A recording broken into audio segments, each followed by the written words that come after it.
So magandang hapon mga kabro. Nandito po ako ngayon sa malaking ilog, sa kabila ng pinanghulihan natin. Tayo nang huli doon sa may mga damo na yan. Ngayon, nandito po ako ngayon sa malaking ilog, oh. Doon, papunta doon. Yan.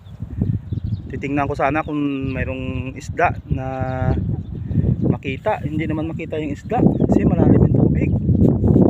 Baka na lang yung makikita, oh. Ayan. Ayan, mga alaga nilang baka. Pero susubukan natin dito bukas, manghuli tayo. Sana meron tayong makuha. Malalim pa tong ilog na to eh.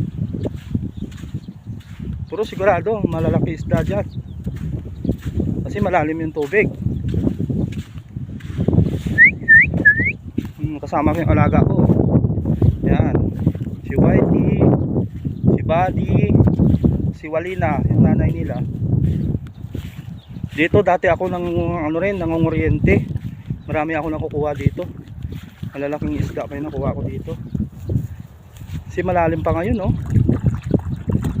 Ayan. Yung ganda na ng view yung makikita natin. Ayun, mga puno, oh. Ganda. Ayan.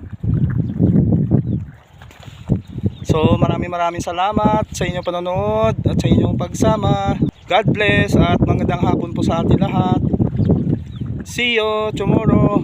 Baka panghuli tayo bukas pag may time. Bye bye. Love you all.